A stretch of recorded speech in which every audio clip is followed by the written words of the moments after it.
Jessica. Hello. And she's agreed to answer the 3 dream questions.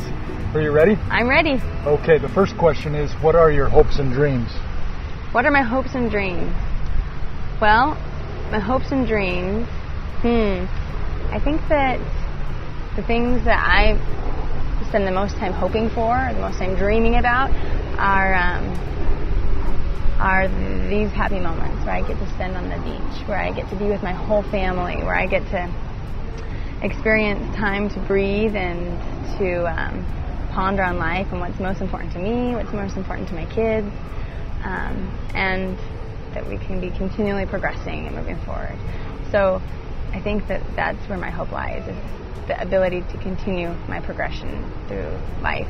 Yeah. You don't feel like you exist completely independent of your family, and they don't exist completely independent of you.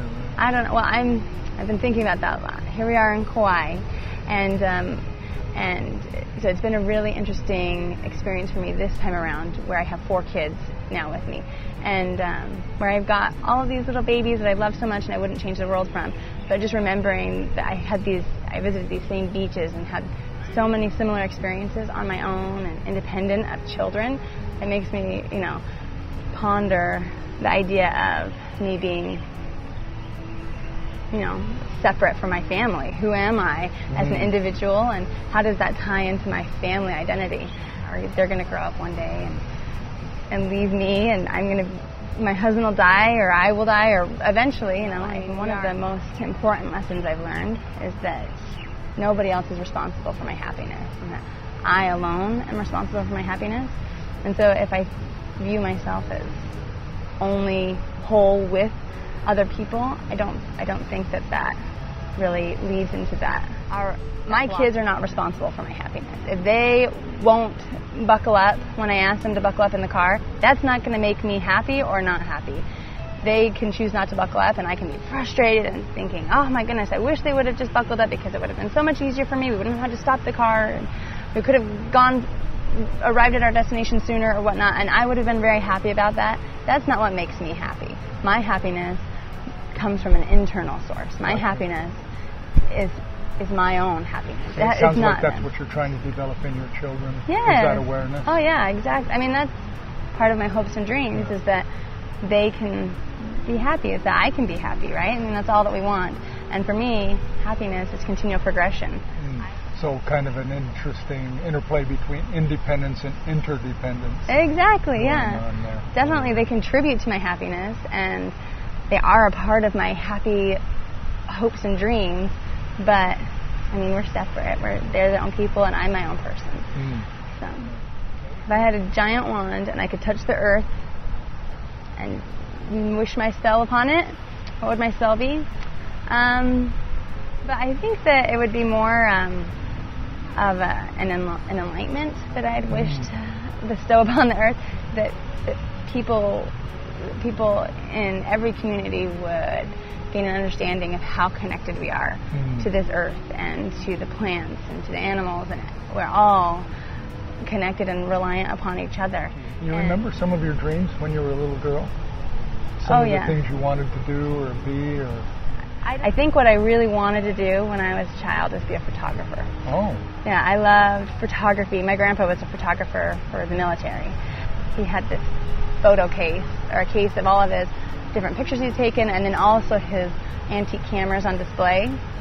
And I always thought, I want to do that. That's what I want to do. And I did pursue it somewhat, and I loved it. But I also discovered that through my progression, which is part of what I strive for, I discovered, I also have other things I like to do, which I love to care for people. I love interacting with people, and so nursing was perfect for me for that. So gotcha. If you could go back and talk to the 13-year-old Jessica right now, and if we could say something to her, what would you advise her? Or what would you advise people just starting out in life? What would I say? Well, I would say to myself is that to have patience and to slow down and to be able to just accept things as they are, not always be needing to change them, or not always needing to be able to control them. That's kind of in my nature as it is. I love to notice the little things and just look around me. I remember a few times in my childhood that I had this moment of remembering or of realizing, oh, things aren't as they appear to me through my childlike viewpoint. One of them was we were driving in traffic and we came to a stoplight and I was sitting in the front seat with my mom and we were the first ones or the last ones stopped. We came to the stoplight and there was no cars in front of us. And I thought, oh, that's so cool. We're the line leader. We're at the very beginning. We're first. And then we got a green light and started going and there were other cars in front of us. And then it just changed my whole perspective of that, oh yeah, things go on infinitely. And things are always changing. And that's why it's so important to be able to slow down and not control it. We can't really control our place in infinity in the universe. Yeah. And so we just have to be able to accept where we're at and make our own happiness and find that happiness within and not be trying to control somebody else that contributes to our happiness or control something else that contributes to our happiness. Let's say 2 sentences to a newlywed couple. Two What would you tell the sentences. bride? Well, I think that, I have said this. I had a friend recently get married and I told her the exact same thing I'm telling you now, that, hey, it doesn't matter what's going on with your husband or not, because your happiness comes from you. And as soon as you can realize that, your expectations go down for him and you're able to have a real dialogue and you can look at each other in the eyes without any expectations, outstanding expectations and it goes the same way, where if he comes to you feeling happiness from within and letting go of those expectations of, well, I'm expecting you to be this way. And so if you don't live up to those expectations, I'm not happy. That's just not, Right. happiness comes from within. Let go of your expectations. Yeah. And just love. Huh? Yeah, focus on your own happiness and finding that joy. Yeah. Interesting. Did anything else come up? I don't know. I don't think so. I think we talked about a lot of things. All right. And thank you, Jessica. Yes, thank you.